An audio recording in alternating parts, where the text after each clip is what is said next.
Good morning, everyone, and welcome to another episode of Writers Chat, where craft connects community.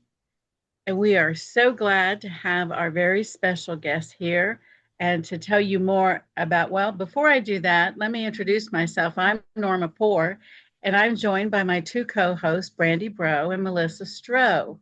And we are just so tickled that you're here with us, whether it's live and on time, 11 a.m. Eastern, or whether you're watching the recording. We're so glad you're here. And now, back to what I was saying. We are so glad to have Deb with us and to tell you more about her. I'm going to turn it over to Brandy. I get the special privilege of introducing our guest, Deb Haggerty. She is a publisher and editor in chief of Elk Lake Publishing. She has a traditional company that partners with authors in a non-traditional way, which is exactly what we're going to be talking about today, how Elk Lake works. Elk Lake works with new and experienced authors to ensure their books are published professionally, and they do a pretty good job. I've seen some of them. They're a family where authors support each other through encouragement and prayer on their publishing journeys. We get to hear an inside look, hear an inside look, see an inside look. I write better on paper and than I think out loud sometimes. We get to see Elk Lake Publishing, how it works, and we have such a privilege of having you here, Deb. Thank you so much for coming. And I'm going to zip my lips so you can talk. Thank you, Brandy. I'm very privileged to have been invited to come and talk to you today. Elk Lake is near and dear to my heart, of course, or I wouldn't be running the company. I bought the company in June of 2016 from its previous owner when he became too ill to run the company. And my heart wouldn't allow me to let the company go under and the 45 authors we had at that time lose their platform and lose their books. So my husband and I prayed about it and we suggested that we buy the company, which we did. So in 2016, I took over Elk Lake Publishing. At that time, we had 45 authors and about 100 books in print.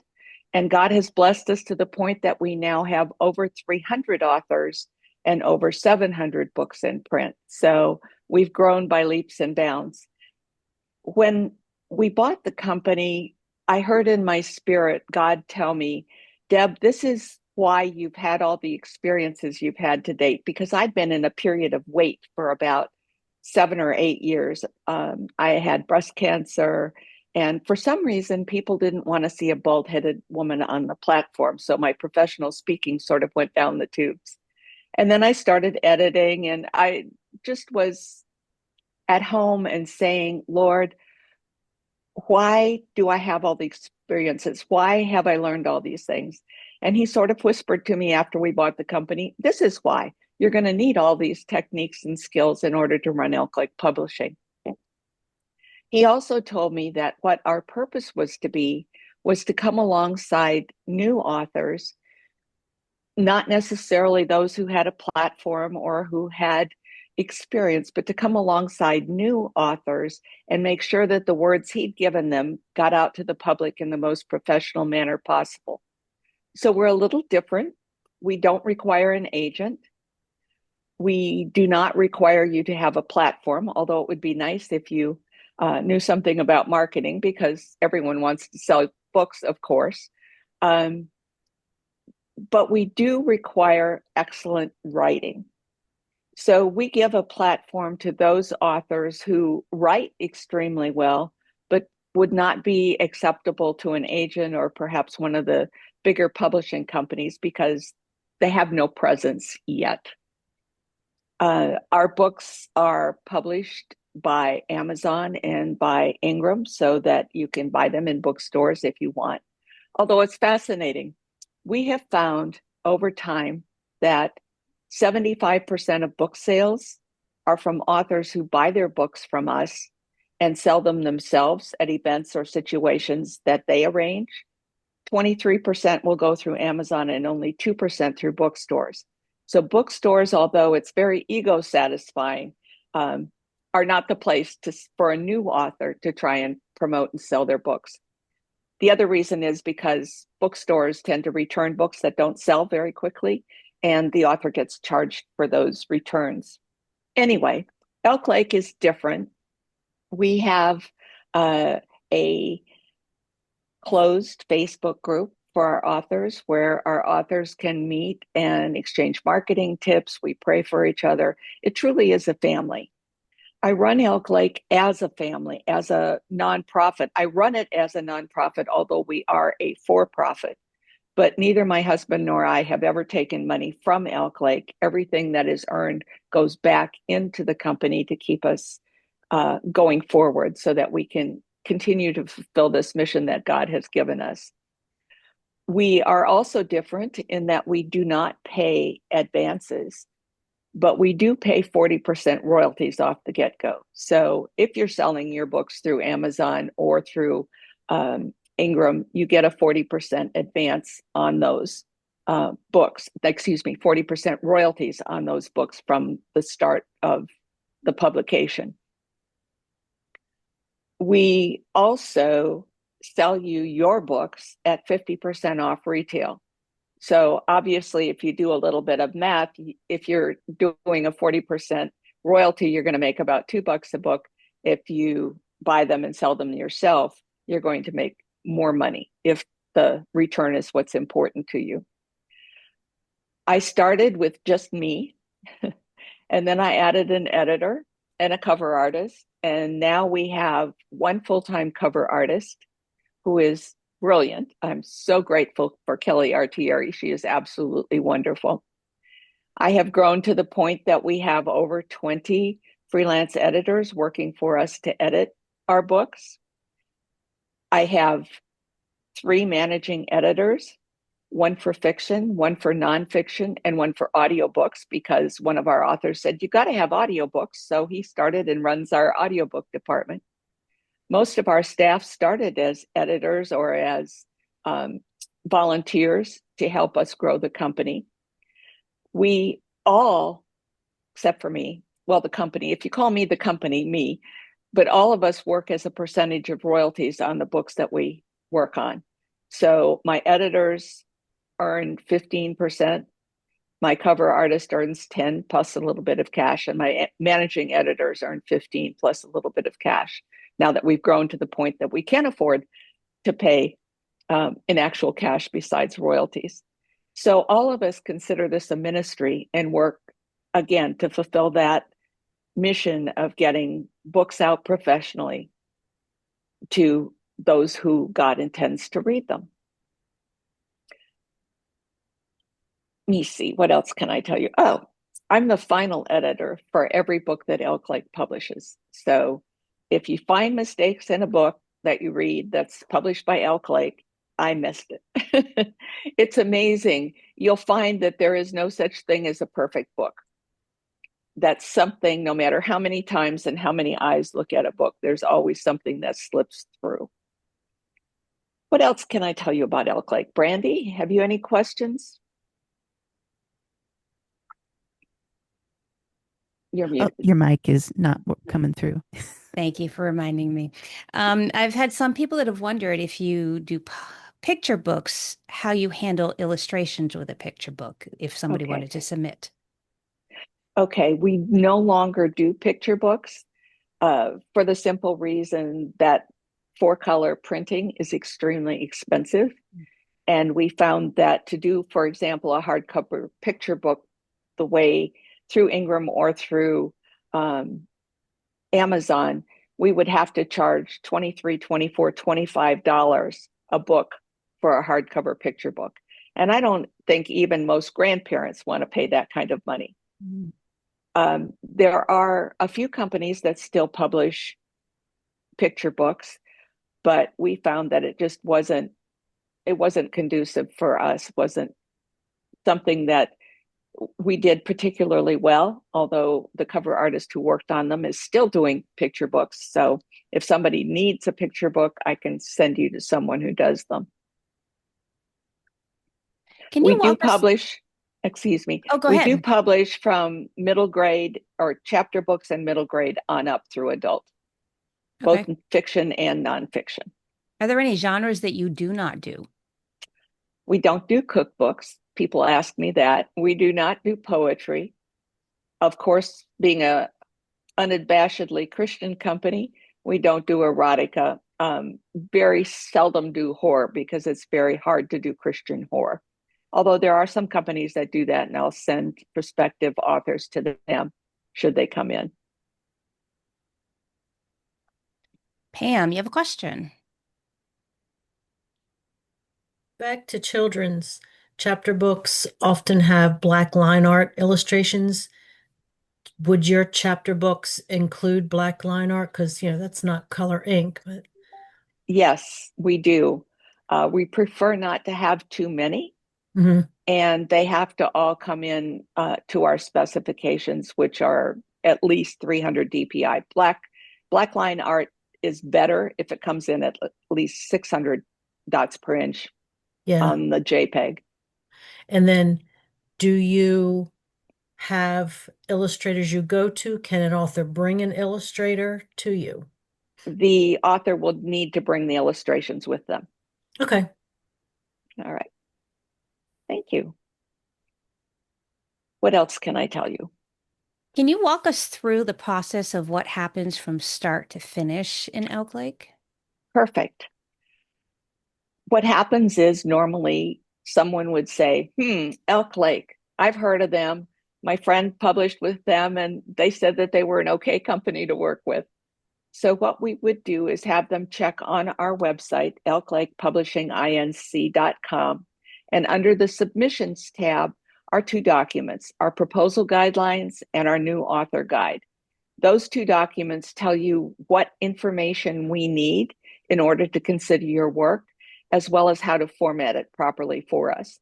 I should tell you that because of the mission we have, I've tried to make both of these as generic as possible, so that if you do a proposal for Elk Lake, you could cut and paste from that proposal to someone else's, because every agent and every publisher has specific guidelines that they want you to follow. And we have gotten to the point that we're getting so many proposals that if you don't follow our guidelines, we won't even read it. So it's very important that a new author coming to Elk Lake downloads our proposal guidelines and follows the new author guide to make sure that everything is formatted properly. Once that's done, they send it as an attachment in an email to me, Deb at elklakepublishinginc.com. I review it to see that it fits what we're looking for, what kinds of books we publish, that it doesn't have, we ask for 3 chapters with all of our submissions. So I'll skim through those to make sure there are no curse words or extraneous sex or anything like that in it, because we don't allow those. And then they are sent to our fiction managing editor plus one other reader, or our nonfiction editor and another reader. If they love it, they issue a contract to that author. At the point of contract, and I should say before you sign a contract with anybody, make sure you read it so you understand what the provisions are. We've had, I don't know how many books that we've had to part company with the author because they thought they had control over the cover and the interior design. And unfortunately, guys, the publisher who knows what's selling has control over the cover. We do have a committee that looks at every cover and decides whether or not it's a good cover and would sell to the market. And then we do allow an author to work with our cover artist to tweak that cover to make it the best that it can be and satisfy everybody. But final decision is ours. So make sure you read the contract once it comes. Our contract, as well as everybody else's, gives us all the rights to everything, from the book to TV, radio, foreign editions, all that sort of thing are in the rights. If you want to keep any of those, that's negotiable for us and for any other publisher. If you want to keep the TV rights, for example, or the movie rights, just line through that on the contract and initial it. And 99.99% of the time, we will allow you to keep those rights. Once the contract's signed, you'll notice in the contract that we allow you up to a year to get your manuscript into us. And then we allow ourselves up to a year to publish the book after that. And the reason is Elk Lake does not have deadlines. We have what we call lifelines, because we found that life happens. And it could be your editor gets sick. It could be there's a death in the family, unfortunately. But we don't want to put the stress of having to meet a book deadline on top of whatever's happening personally, either for our editors or for our authors. So we say we have lifelines. But you have up to a year. Most fiction manuscripts are already completed. We're hoping that you've taken the time to have it professionally edited before you send it to us, because it's important that both the proposal and your book be as error-free as possible. Obviously, there's going to be changes in the manuscript as you go through it. You're going to see things you want to change. We're going to see things we want to change. We use the Chicago Manual of Style as our Bible for editing, and sometimes we are making corrections based on that. But one of the things I tell my editors is, above all else, you must keep the author's voice. That's the most important thing. We won't try and format your book so it's like everyone else's. We will keep your voice in the book as we do editing. Once the contract is accepted, once the manuscript has been turned into us, our managing editors will assign you another editor who will be the first one that you work with, and they will go through your book with you up to what we call 3 passes, which is 3 times through the book, so that you're making sure that you and that editor have the book in as best shape as possible. After that is completed, which is normally a 4 to 5 month process, it varies, the manuscript is sent to our managing editor. They will look at it for formatting issues. They will add things or make corrections in formatting. They will scan through it to make sure that everything is in the proper places and sounds right. And there are footnotes, or we like to make them endnotes as opposed to footnotes in nonfiction, just to make sure that the overall book is in as good a shape as possible. And then it goes into my editing queue. When I edit the book, I edit a little bit differently than most, because I try and put myself in the author's head and edit based on how I believe they said things or how they wrote things. And sometimes the Chicago Manual of Style rules just don't work for a particular author. So I will make changes with commas and punctuations. I absolutely despise and abhor semicolons in fiction. So those will always get changed to em dashes or 2 sentences. But when I will go through the Word document, and all manuscripts are submitted to us as a Word document, Microsoft Word 2016 and up. We prefer you use the newer versions because it's much simpler. I will edit 1 pass through with the Word document, and after you return any corrections or accept the edits that I made, then they will come back to me, and I format all of our books as well. So I will then take that Word document and put it into our book formatting program, send you galleys that you get a chance to proof. And we find that once the book goes from a 1-page Word document into a 2-page book format, you see so many more things that you wanted to change or missed on the first go around. You get 1 or more sets of galleys until that is completely the way you want it. And then we're ready to publish. About 3 or 4 months before that, our cover artist, who goes from the back cover blurb that you submitted in your proposal, has designed the cover. You've decided on the cover. So at the point we send you final galleys, we're sending you final galleys of that cover as well as the interior of the book. And then we publish.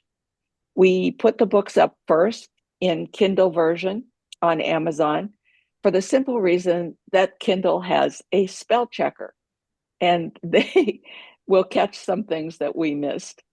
So it goes up in Kindle. If you have a release date that you want that's later on, a lot of our authors have a specific date that they want. The Kindle version will go up for pre-order, and the paperback version won't show up until that particular release date. So we can have a publication date that's one date and a release or launch date that's later on. Excuse me. If you want books with your launch, I have to do that. And it takes about 2 to 2.5 business weeks from the time you can order your author copies to the time you receive them. So people need to plan their release dates around that number as well. We are a print on demand printer, which means that we don't carry an inventory, but your books are printed and sent to you as they're ordered. And that's, in a nutshell, how it works. Any other questions? We did have somebody in the chat wondering if you would consider picture books with black and white charcoal drawings with the author as the artist. No, we're not doing picture books at all anymore. It's a totally different format. And we have found that they don't sell as well as regular books, and we just can't do that. But I will give you a couple of companies that do provide picture books. That'd be great. Thank you. I should also tell you that if we reject your proposal, we will tell you why and what we think you might be able to do to make it better. And many times, if you take our suggestions, we will say, if you do these things, please resubmit to us and we will reconsider your book. The biggest thing that writers get wrong is that they tell a story instead of show a story. And showing versus telling are two very different things. For example, one of the ones that I think I use in our proposal guidelines is, I heard a knock on the door, so I got up and went and answered it. That's telling. But, oh no, somebody's here this early in the morning, throwing on my shoes. I stomped to the door and said, what do you want? That's more showing. So you want to make sure that your words are action and dialogue rather than just flat telling, flat narrative. Good example. What kind of genres are you actively looking for and would like to see more submissions of? Well, since I own the company, I like to buy what I like to read, since I'm reading every book that we publish. I'm looking right now for speculative fiction. I love science fiction. I love fantasy. Split timelines are popular these days. We do some of those. I'm also looking for mystery and suspense. I used to say I do not publish Westerns and Amish, but somebody convinced me that that was a wrong opinion to have. So I will say I don't publish cozy Amish or traditional Westerns, but I do publish realistic Amish and realistic Westerns. I like some romances as long as they're not too formulaic. But specifically, we're looking for mystery, suspense, and speculative in the fiction line. For nonfiction, we're looking for Christian living with a twist. We don't want something that's out there in dozens of varieties already. We're looking for a unique angle on a particular topic that's relevant today. We rarely publish devotionals, although I have 4 or 5 that will be coming out soon. We rarely publish Bible studies because I've found most Bible studies aren't really studies. People will get the books and then they flip through the Bible to find the answers to the questions, but they're not really learning it. So unless you've got a technique that makes people really study, we don't do most Bible studies. Our author that publishes the most Bible studies with us is Kathy Collard Miller. If you pick up one of her books, you'll see what I mean by that. With fiction, will you accept a compilation of stories instead of just one whole story? Yes, I do that. We have several compilations out. I have one unique book that is, I call it a novel, but it's actually a compilation of stories that all tie together in the end, called Morning into Dancing by Aaron Petties. Great book. I love the book. We've also published a Christmas collection or two. We've published a romance collection or two where there are several different authors that have contributed to the book. We've done the same thing with nonfiction. So yes, long answer to your question. No, I like that. Now, you didn't say you were looking for poetry, but will you do a book of poetry? No, we do not accept poetry. Okay.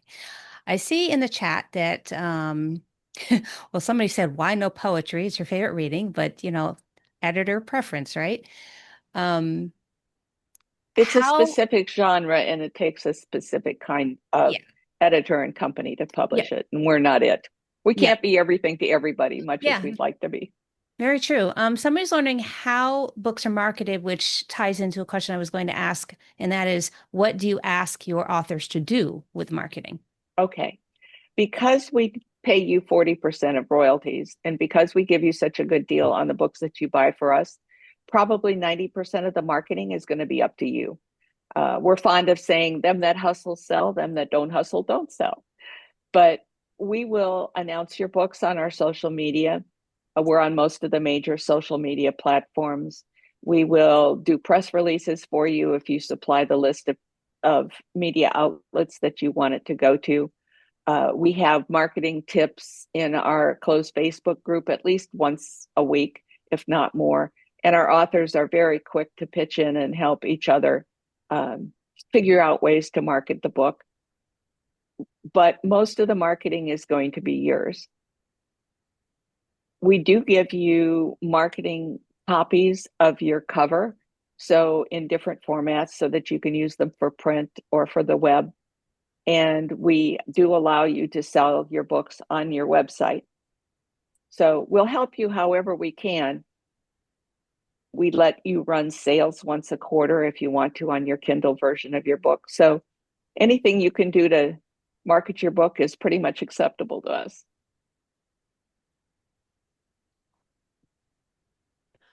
Hi, JJ. JJ is one of our authors.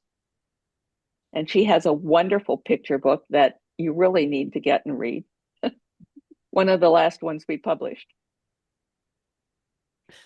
Stephanie posted a Kathy is question one in the of our chat. authors as well.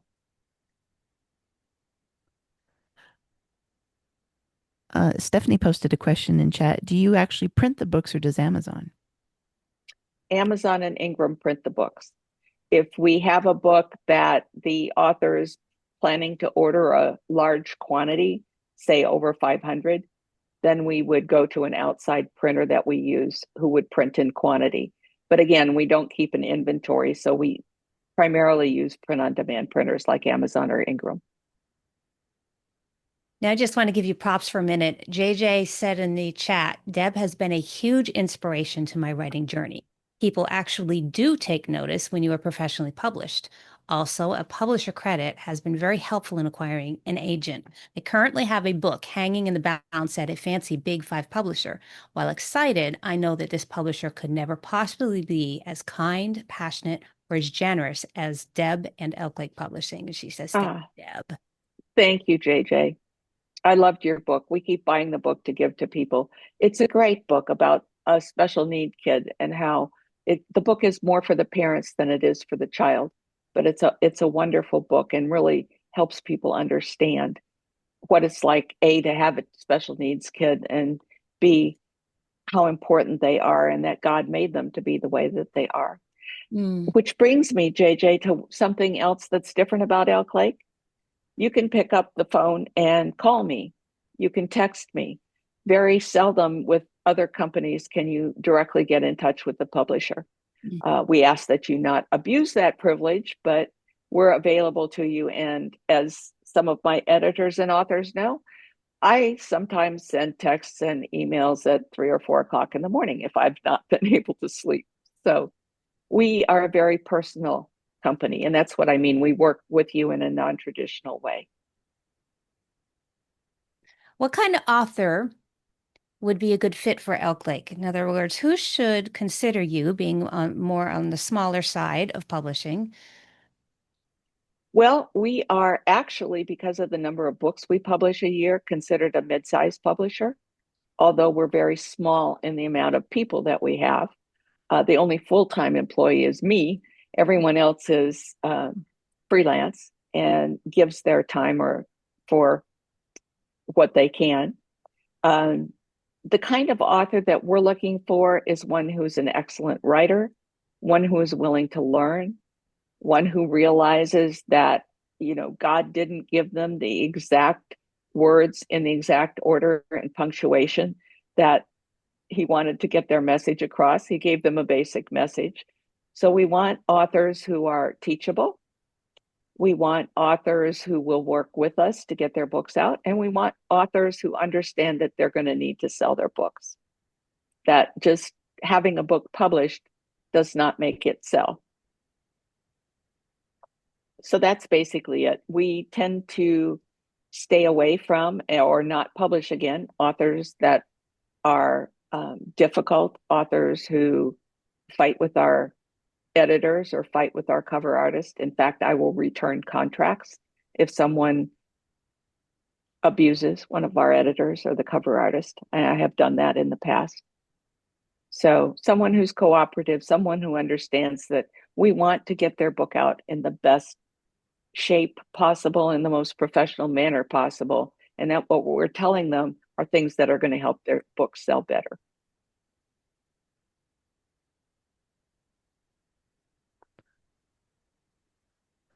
Where do you hope to see Elk Lake going in the future? Oh, heavens. I didn't expect Elk Lake to be where it is today. God has surprised us over time. Yeah, as you can see, I just called it a small publisher, and you're right. It's a mid-sized publisher now. Yeah, we publish between 60 and 100 books a year, which is a lot. A lot of quote unquote small publishers publish 3 or 4, maybe up to 10. But we are definitely in the market of publishing books. I bought the company. I retired when I was 62, and I bought Elk Lake when I was 68. I'm now 77, and I'm hoping to be able to keep going for years. But what I want to do is find a person or a group of people who understand the mission that we were given and will continue Elk Lake after I'm gone. I don't hope to be gone anytime soon. My mom lived into her 90s. I'm hopeful that God allows me to do that too. But obviously, the older you get, the less you can do, unfortunately. So I would hope to see Elk Lake continue as a place where new authors can find a home, where books continue to be excellently published and professionally published, and that we continue to keep the excellent reputation we've built up in the industry. We are award-winning. We have award-winning books. There's seldom a book contest that we don't at least have finalists in. So I'm very proud of the work that our authors and editors and cover artists have done to make sure that we get the I don't want to say notoriety. I guess publicity is the word that I'm searching for, to keep Elk Lake in the forefront of good Christian publishers. I think we are one of the few 100% Christian companies left.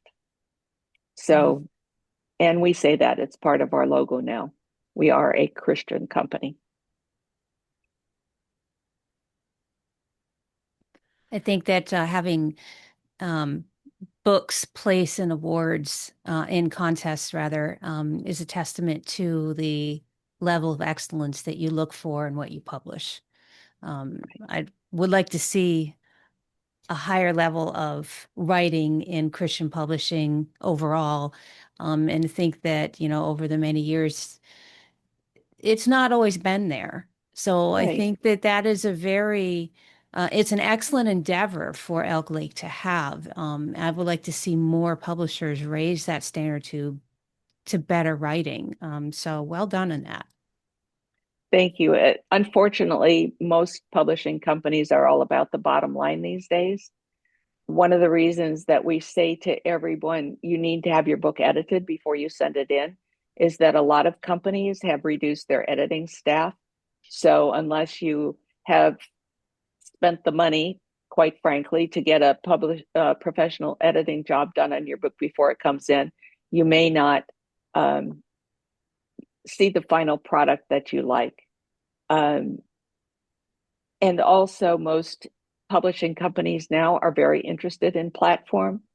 Unless you've got a 10,000 person mailing list, unless you've got huge numbers on social media, most agents and companies, because they're looking at that bottom line, aren't interested in you. And that's one place where Elk Lake stands out, because we do take people as long as the book is excellent. The writing is excellent.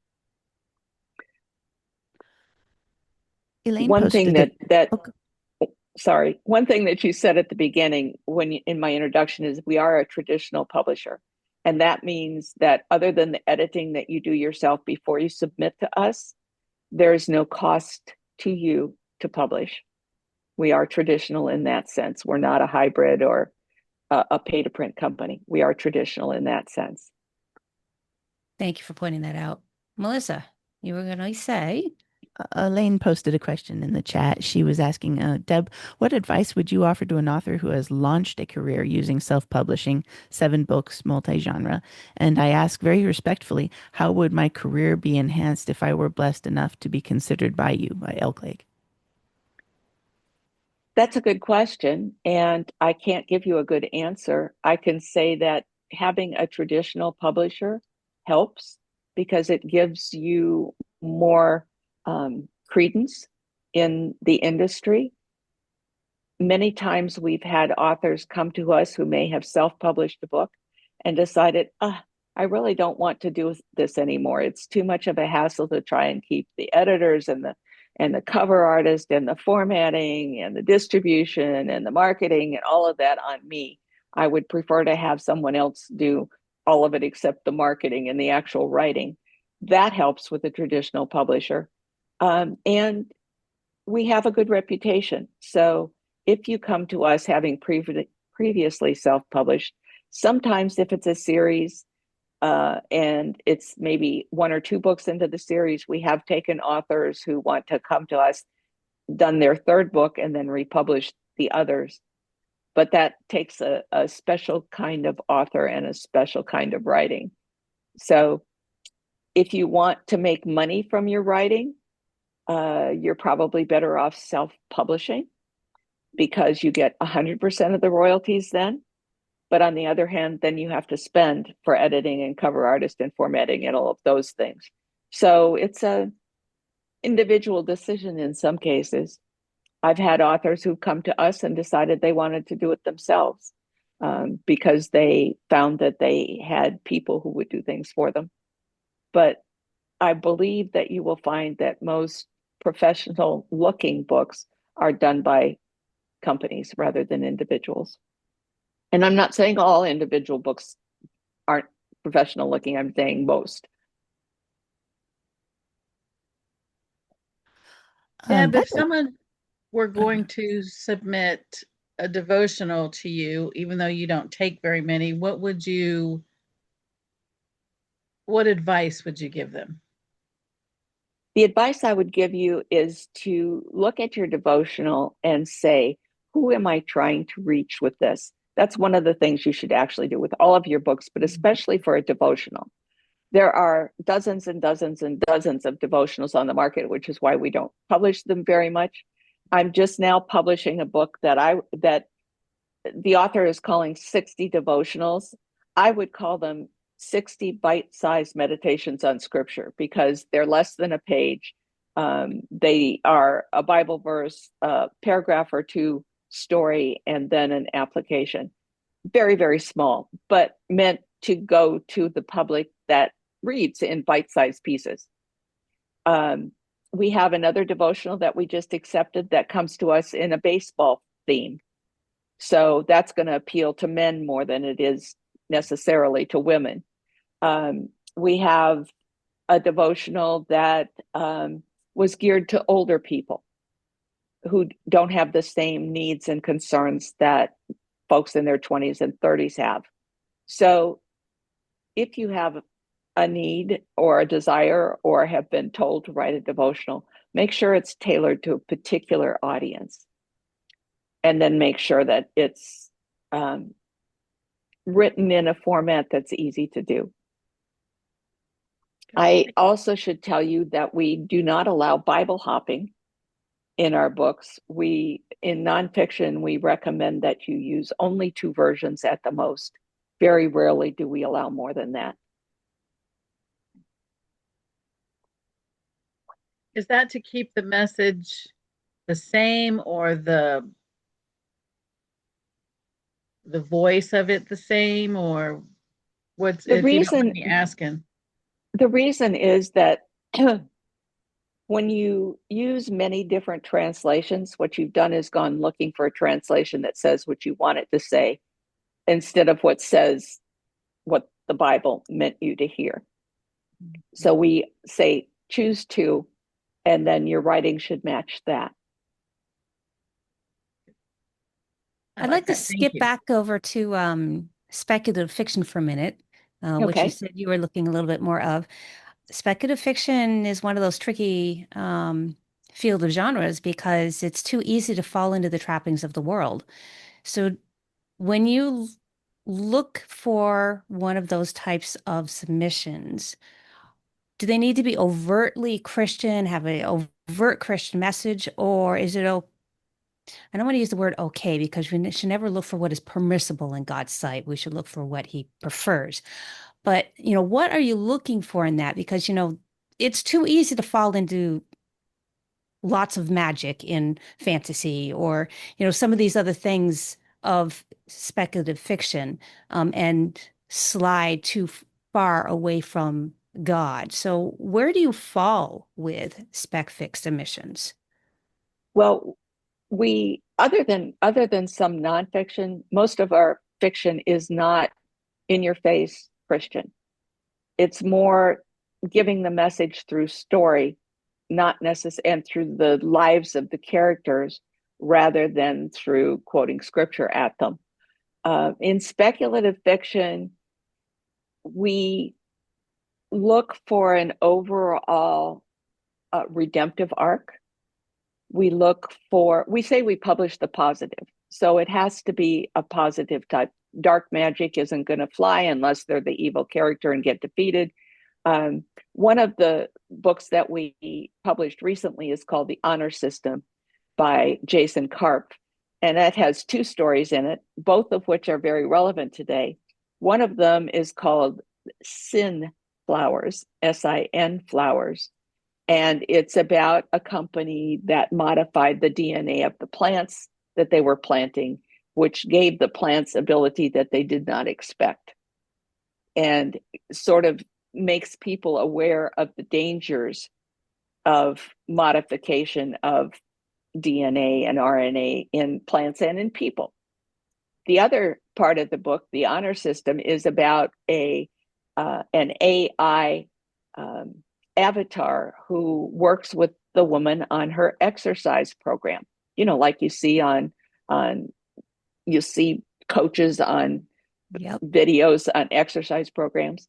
And actually, as she gains more knowledge of the individual, starts to take over the individual's life. So again, a warning and caution against going overboard into areas that can negatively impact us in our walk with Christ. It's a good example. Now I'm going to have to go search for that. It sounds interesting. It was fascinating. I'm really glad that sin flowers don't exist, because read the book. At least you hope they won't exist, right? Yeah, right. That's always the thing that's interesting with speculative fiction. Yep. Right. I should tell you that one of the things that we also do is we sometimes tend to walk the line between what is acceptable Christian publishing and what isn't, because the world is real, and worldly situations do happen to Christians. One of my favorite books still, and I have avoided going back and reading it, although it's a good story, was written about a woman whose husband had been ill for a number of years and finally died. And The doctor that had been caring for him came over to see her. Long story short, they got passionate. She ended up pregnant. Her church thought it was her baby, was her husband's baby instead. And so it was a combination of lie and falling. And, the church itself, it was a lesson to the church because some of the church ladies condemned her, not realizing this kind of situation can happen whether we want it to or not. It sometimes occurs, but how they handled it and the redemptive arc in that story um, is absolutely wonderful. And I'm trying to remember the name of it, and it has escaped my head, which is one of the things that happens when you're old like me. But I'm looking for it right now so I can tell you the name of it. While you're looking, I guess we could invite those who would like to come back on screen so that they can ask questions live as we're getting a little closer to the top of the hour. Anna's Secret is the name of the book. Anna's Secret by Blossom Turner. Thank you. It's a neat book. And if you find editing mistakes in it now, tell me and I'll have to redo it. I really need to go back and revisit that anyway. Because just like you all who learn and get better as you write, so have we gotten better in our editing and our publishing since we started. Mm-hmm. I have a question. I know a lot of authors struggle between the independent publishing and traditional publishing in regard with marketing. It's one of the big questions that they always have is knowing about a return on their marketing efforts and getting the direct information about, in sales wise, how that's working. Is that something that Elk Lake helps their authors with as far as knowing what those stats are so that they can know whether their marketing has been helpful or not? Well, we can tell you what you have sold on Amazon and Ingram. If you ask us, you'll get a quarterly payout from us with your royalties, and you'll get the stats in that statement. I always encourage authors to think about the marketing and how much the return on investment is on it. If you figure that you're only going to sell through Amazon and you're going to push people through social media to purchase your books on Amazon rather than selling them yourself, figure out you make $2 a book. Then figure out what it costs you to, say, spend $200 on BookBub to get a promotion going. How many books would you have to sell at $2 a book to make up that $200 investment? So we urge our authors to consider the return on investment before they engage in any marketing program that's going to cost them money. The marketing you do yourself is money that you're spending on your own. There are companies that will do bookmarks and bags and everything else with your book cover on it. But you need to realize that anybody at any time within 3 feet of you, which is the length of a handshake, is a potential customer. So you need to, if you're passionate about your book, you need to realize that anybody you're talking to can turn into a customer. One of our authors, Pebbles Wireman, is one of the best marketers that I know of. She sells a book everywhere she went. She went to help a friend of hers at their church the other night during their prayer night and sold a book. Just because she talks about her experiences and how God helped her through them, and people want to read so that they get the same encouragement. So you need to be passionate about your book. You need to always carry at least one with you so that you can sell the book if someone is interested. Thank you. I think that's a great answer. I think Pam has a question. Yeah, Pam just popped in. Go ahead, Pam. I had a question. We were talking about selling books when you go somewhere. I went to Write to Publish in June, and on the ride home, my friend Rosemary and I, we road tripped. We went up to Mackinac Island like this. Well, the one hotel we stayed at was on a beach, and we were sitting around a campfire. They had a bonfire for their things. And so everybody's saying, "Where are you from? What you doing here like this?" And what do you do? And I sold a book. He Yeah. he went, pulled his phone up, found me on Amazon, and went, add to cart. And I'm like, well, that was cool. And I thought, Yeah. Yep. so you never know. Exactly. You never know. When I was a management consultant before back in the day before I retired.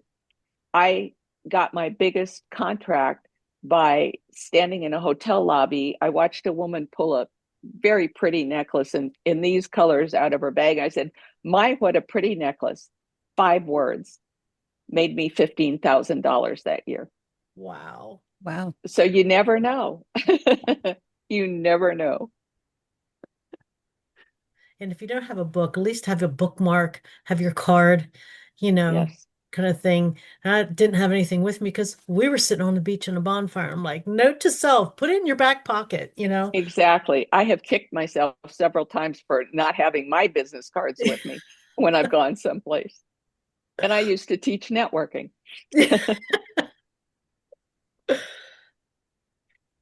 So we have a question from somebody in the chat. Says, my daughter's fantasy story is about steampunk and forests, old, undiscovered, abandoned civilization. She's wondering if you might possibly be interested in it. That sounds good. I have published one steampunk book. Edie Melson, whom you may have heard of because she's a great person on social media and one of the co-chairs of the Blue Ridge Mountains Christian Writers Conference, has one about Maid Marian in Robin Hood. It's a steampunk retelling of the story of Robin Hood, and I love it. I wish she'd write more in that story. So yes, I will consider most anything. And as I said, if we can't take it, we'll tell you why.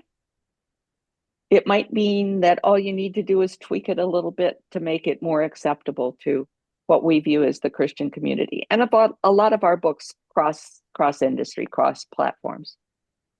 Yep. Most important thing is go check out your website, go check out your guidelines, Yes, because you spell everything out there. And then follow those when you submit. So exactly. you won't really know until you do that. Right. And make sure your grammar and punctuation and spelling is correct And remember, on your excellent proposal as well writing. as your book. Yes, That's right. Excellent writing right from word one. exactly. Anything else I can tell you all in the time we have left? Do we have any Did other we questions? get all the questions? Then if there's any we missed, Oh, raise your hand now. Go I for think it, Kathy Kathy. said, Kathy. So this is not a question. This is just something that I had put in the chat earlier, is that I very much appreciated before I signed on with Deb that she's open to harder hitting, like she said, real life stuff, because I have two different types of books. And the one I work with her is, I call them not quite cozy because they aren't. But they're not too far out of the cozy realm. And there's some stuff in the one that's already published and the one that's coming up that's it's not real comfortable, depression and other things, and she took it on, so I appreciated that. thank you, Kathy. We like Kathy's books. Well, I think everybody here is grateful to hear more about Elk Lake. I know we had you on some time ago, and you have grown. Elk Lake has grown so much since even just that time period in that small time period. I promise I can write better than I can talk, honest. Me too. But it's just wonderful to see the growth of Elk Lake, and I think that's a testament to your faithfulness and to the workers that you have accumulated within Elk Lake, all working towards a singular goal. So well done. Thank Others see you. the growth too, as Elaine mentioned in the chat. Thank you. Well, we're approaching the top of the hour. We're going to ask everybody to stay for a short after party once we end the recording. But before we do that, Melissa, would you like to share with us? Would you please share with us what we have for next week?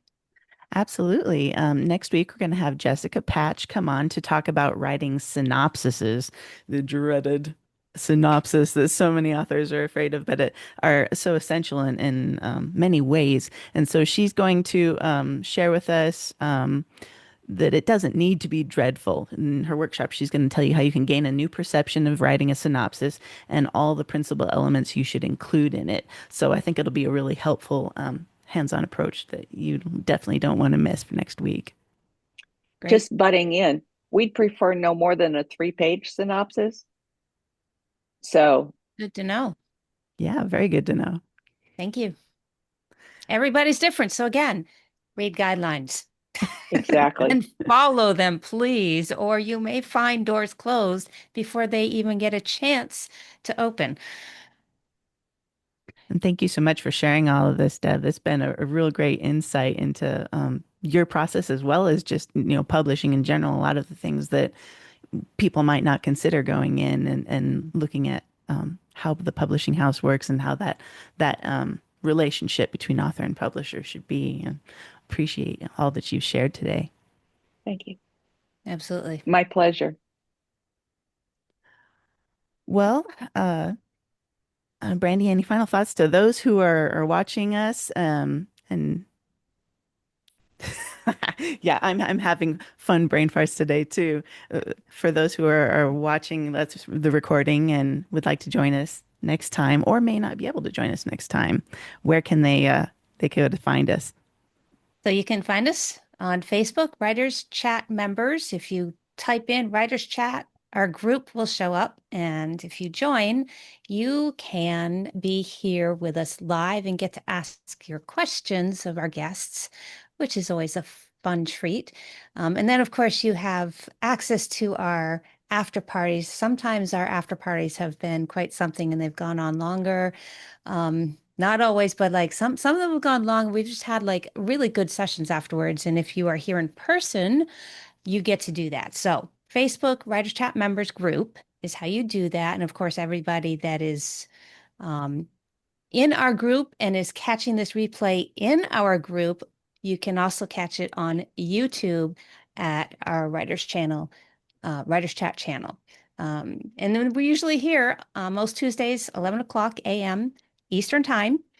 And you get those invites through Facebook until we find a different platform. That's where it is, Facebook. We're working on that, though. Any other thoughts before we close the recording and start our after party? I think that's No. it, right? Yeah, I think we're good. And we thank you for joining us live today. And we hope to see you next time. Until then, have a great week. Bye.